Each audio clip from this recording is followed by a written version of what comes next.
Problemado sa pag-ibig, pamilya, o nahihirapang hanapin ang sarili? Huwag mag-atubili dahil may nakikinig sa'yo. Love Me, Kathy G. This love letter is from Camille. Dear Kathy G. Magandang araw po, Kathy G. Tawagin mo na lang ako sa pangalang Camille. Isa ako sa mga masugid na tagapakinig ng Love Me, Kathy G. Relate na relate ako sa mga binabahagi mong kwento, Kathy. Hindi ko nga inakala na aabot ako sa punto na ako mismo ang magsusulat at magbabahagi ng buhay ko. Nangyari ito 6 na taon na ang nakakaraan bago mag-COVID lockdown. Nabanggit ko ang COVID lockdown dahil malaki ang naging papel nito kung bakit naging ganito ang kinahinatnan ng aking storya, Kathy. 1 taon bago ito nagkaroon kami ng high school reunion. Doon ko nakilala ang mag-asawang nagpabago ng takbo ng aking buhay.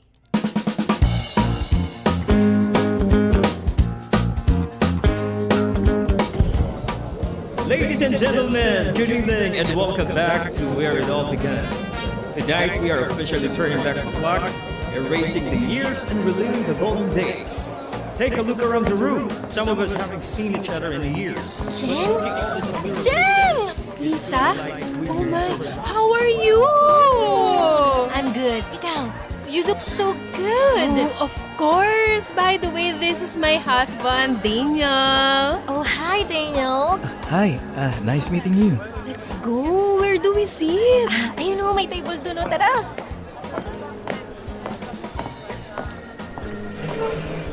Jen, you remember that girl? Sino? Ayun o, si Camille. Camille? Yes, yung laging top sa mga class. You know what I heard? Ano? She's working as a surrogate abroad. Really? Yes, kalat na kalat. Kanina pa nga siya pinag-uusapan actually. Excuse us, please, Lisa. Han, samahan mo muna ako sa comfort room, please. Okay, Han.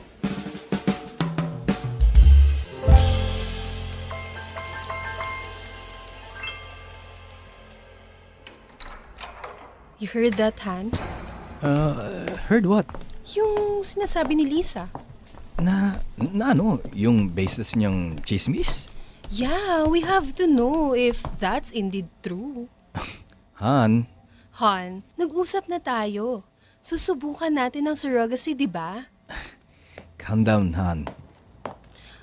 Oh, hi, Camille!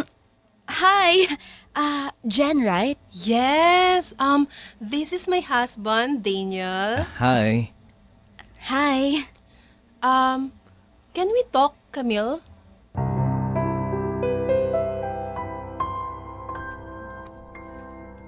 Kathy G, noon nga, direktang sinabi sa akin ni Jen, ang pakay nilang mag-asawa. Hindi naman talaga ako surrogate abroad. Hindi rin ako aware na may ganong chismis ang kumakalat tungkol sa akin. Nagtatrabaho ako sa Amerika pero ang totoo, napakahirap ng pamumuhay ko doon.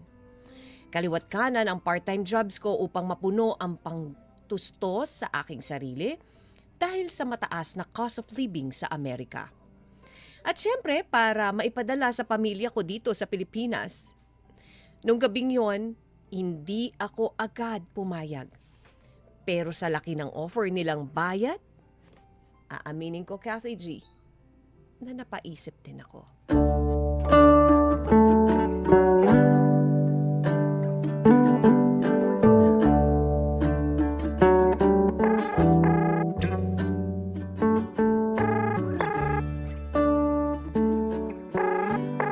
Hello, is this Camille? Yes? Sino to? Hi, Camille. This is Jen. Jen. Paano mo nakuha number ko? From Lisa. May kilala kasi siya na alam ko kung paano ka makokontak. Camille, napag-isipan mo na ba yung offer ko? Jen, I don't know. Sinabi ko naman sa'yo, di ba? Hindi naman yun ang trabaho ko abroad. And besides, babalik na ako sa US next week. Oh, That's nice, Camille. Pwede na nating simulan yung proseso ng surrogacy. Jen, you're not listening to me. Sabi ko hindi naman yun ang trabaho ko. I know. I heard you. Pero ikaw lang makakatulong sa akin, Camille. You don't understand how lonely my life is. I'm begging you, please. Pumayag ka na. I'm willing to double my offer. Double your offer? Yes. Yes. I'm doubling my offer. All you have to do is carry my child. I'm not sure how it will work. Don't worry about it. May nakausap na akong hospital from where you live in the States.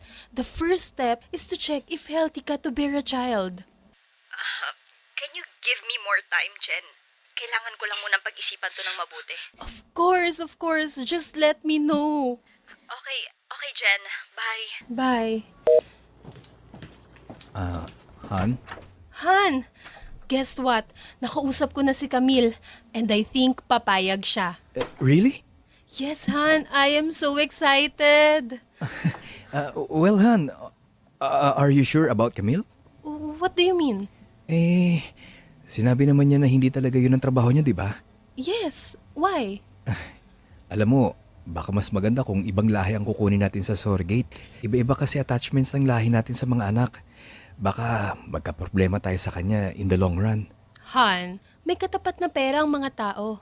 Believe me, pera lang ang katapat niya ni Camille. Hanggang ngayon, hikahos siya sa buhay. I'm sure masisilaw siya sa offer ko.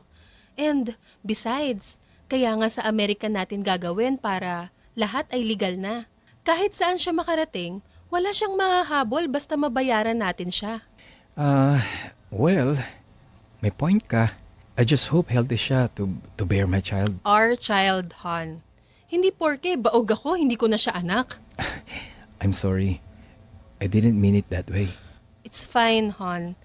Let's just do this. Support me on this, please. Yes, of course, Han. I'll provide you with anything you need just to make this happen. Thank you, Han. I love you. I love you too.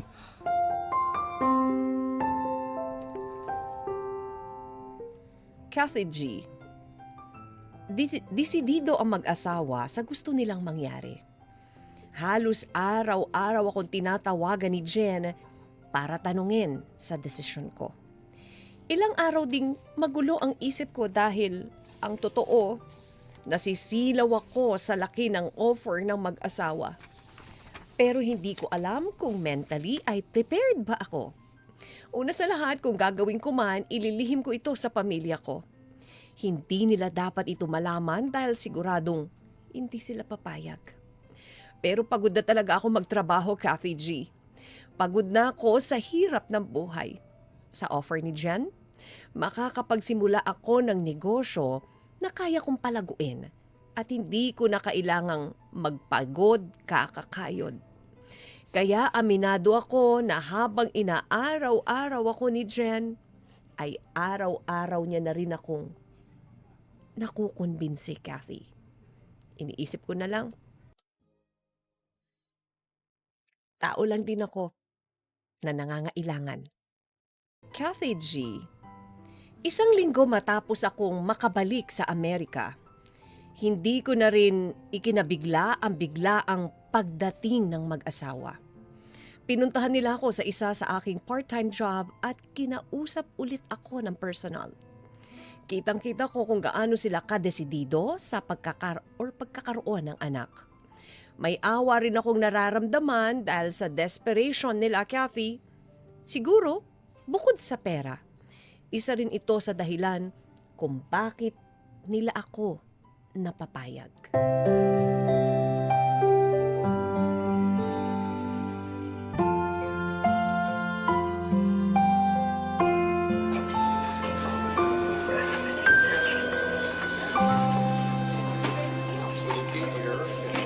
After completing all the required tests, medical screenings, psychological evaluations, and legal consultations, we reviewed every part of your case thoroughly. I am very pleased to tell you you are fully cleared and ready to proceed with the surrogacy.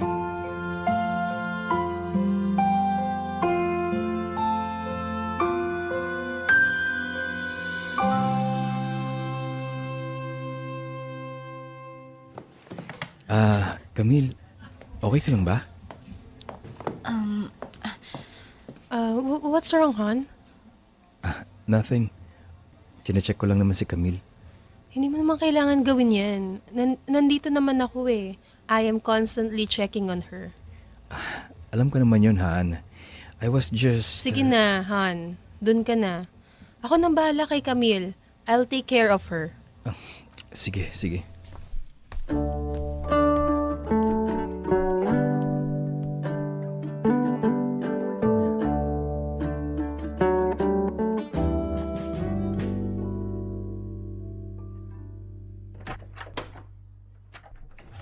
Han, Yes, Han? I don't like you coming into Camille's room. Ha? Bakit? Hindi ko lang gusto. Plain and simple. Nagsiselos ka ba kay Camille, Han? No. Pero ayokong maging attached ka sa kanya. Chinecheck ko lang naman siya tsaka yung baby natin, Han. I know. Pero hindi mo naman pwedeng gawin yun. Let me do it for you instead. Lagi naman ako nag-update, di ba? Kulang pa ba yung pag-update ko sa'yo at kailangan mo pang i-check for yourself? Nagsiselos ka lang, Han. Stop it. I'm not jealous. Okay. Babaan mo yung boses mo, okay? Know your boundaries. I already told you. Ayokong lumalapit ka kay Camille. Okay.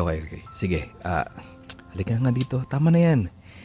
Pagod ka na kakaalaga sa buntis, kaya exhausted ka na. Magpahinga ka na muna. Camille? Come in. Jen, Daniel, may gusto sana akong sabihin. Ano yun? May masakit ba? May problema ba sa baby Ay, namin? hindi. Walang problema sa bata. Ano? Bakit ba? Ano bang gusto mo sabihin? Han, hayaan mo na muna siya magsalita, okay? Ano ba kasi yun, Camille? Jen, umaatras na ako sa deal. Ano? Baliw ka ba? Jen, hindi ko kayang ipamigay yung anak ko. Correction! Anak namin! Jen, kumalma ka. Calm down! This crazy woman right here is trying to fool us! Anong tingin mo dito, Camille? Laro lang? Baka nakakalimutan mong legal ang prosesong pinagdaanan natin. Manganganak ka na nga and now you're suddenly backing out? Hindi ko kayang ipamigay ang bata, Jen. Intindihin mo naman ako. Hindi kaya ng puso ko na mawawala sa akin yung batang dinadala ko sa sinapupunan ko. And do you think kaya ko? Okay? Gusto mong mag-back out? Hindi mo kayang mawala ang batang dinadala mo sa sinapupunan mo? Then back out! May pambayad ka sa lahat ng mga nagastos na namin para sa pagbubuntis mo? May pambayad ka sa lahat ng damages na makukos mo dahil dyan sa kalokohan mo? Sige! Kung handa kang makulong, panindigan mo yung desisyon mo. Kaya mo ba, Camille? Kumalma nga kayo. Jen, Camille. Maupo ka muna. Camille, pag-usapan natin na maayos to.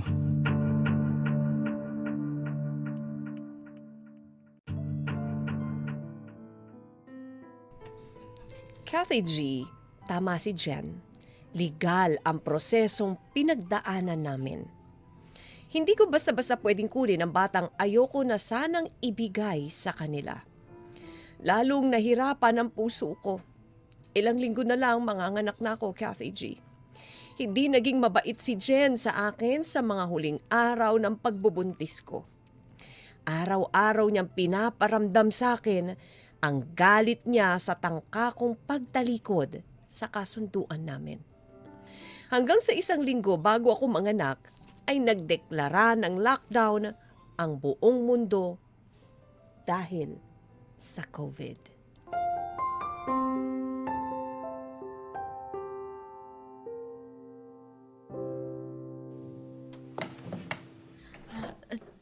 Jen, Daniel, manganganak na ata ako. Ano? Han! Get her mask. I'll call Dr. Smith. Okay. Sige, ito na.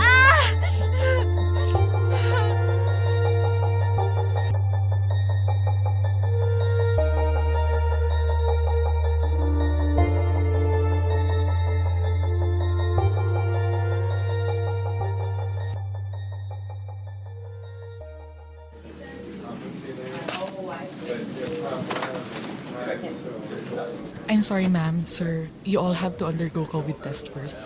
Okay, do it then.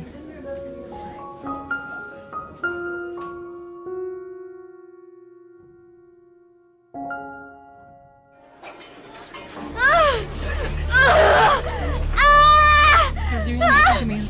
You're so strong and steady. You're almost there.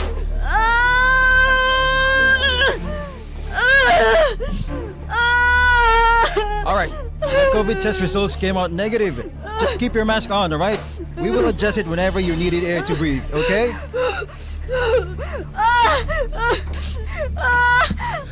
Jan, makikita na natin ang anak natin. Yes, son. Malapit na. We're almost there.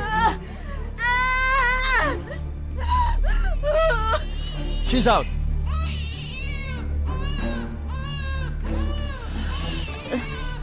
Doc, where are you taking my baby? Can I hold her? Ma'am, stay still. We need to stitch you up.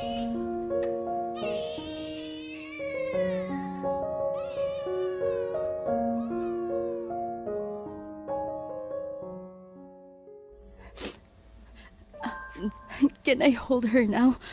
Camille, I know how much you want that.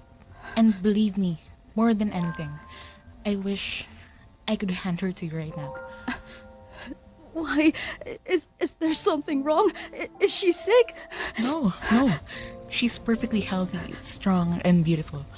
This is not about you or her being unwell. It's about the agreement we all discussed and the legal arrangements made before we began. This baby belongs to her intended parents.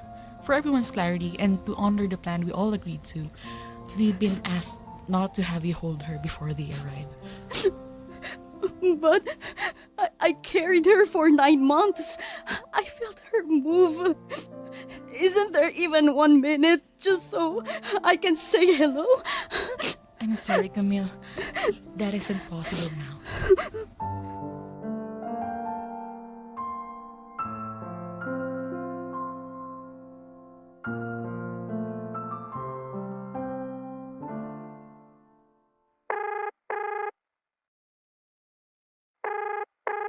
Hello, Jen? Jen, nasan kayo? Bakit wala kayo dito sa bahay? I was actually expecting your call, Camille. Umalis na kami dyan. Pero don't worry, bayad na yung apartment mo for 3 months. Maybe COVID is already out by then. Makakahanap ka na ng bago mong matitirahan. Nasaan ang anak ko, Jen? The money was already wired to your account. Ano pa bang hinahanap mo? We transferred the full amount already. Jen, nasaan ang anak ko? Anong pangalan niya? Nasaan siya? Yung kopya ng mga papeles na pinirmahan mo nasa drawer ng kwarto mo. Jen, nasaan ang anak ko? Anak ko! Camille, anak ko! Simula pa lang wala ka ng anak dito. Anak namin ni Daniel lang niluwal mo. Jen, hayaan mo naman akong makarga siya kahit isang beses lang. Gusto kong makita yung mukha niya. Nakikiusap ako sa'yo, Jen. Pag-usapan na natin to, Camille, di ba? Anak ko siya.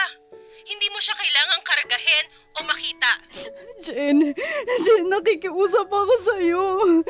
Para na akong mababaliw. Gusto kong makita ang anak ko. Sige na, please. Bumalik kayo dito. I don't care how you feel right now. I paid you. Subukan mo kaming guluhin o ipapakulong kita. Jen, gusto ko lang makita ang anak ko. Hindi ako manggugulo. Hindi ko siya guguluhin. Promise. Please just let me see her. No, you can never see my child. Just move on with your life. Bye. Jen! Hello? Jen! Sagutin mo. Ibalik mo sa akin yung anak ko. Ang anak ko, ibalik niyo sa akin ang anak ko, Jen!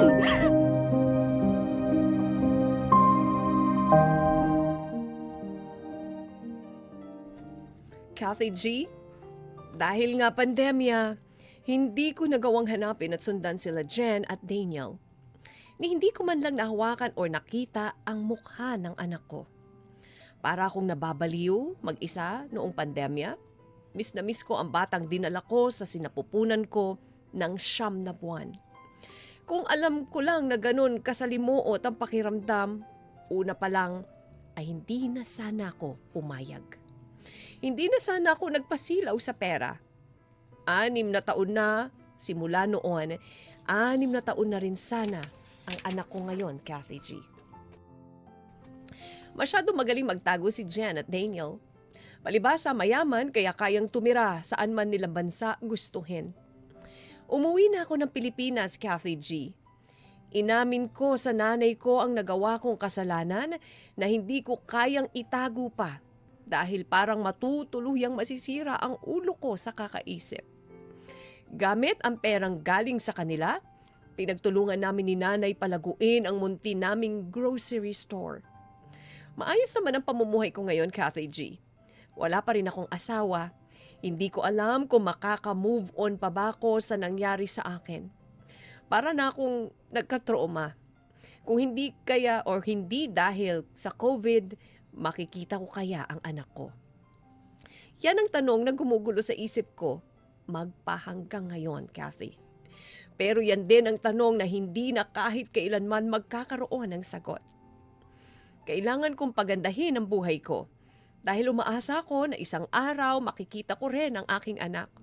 Mayayakap, mahahagkan at sana maiparamdam ko sa kanya ang labis na pagsisisi at buong puso kong pagmamahal. Hanggang ngayon, Kathy G, gabi-gabi kong panalangin ang nais ng puso kong yan. Sa mga nakikinig sa programa mo na maaring dumaranas ng katulad ko, hinagpis sa pagkawalay sa kanilang anak, kasama po kayo sa panalangin ko. Maraming salamat, Kathy G, sa pagbibigay ng maisalaysay ko ang aking storya sa iyong programa. God bless you and your program.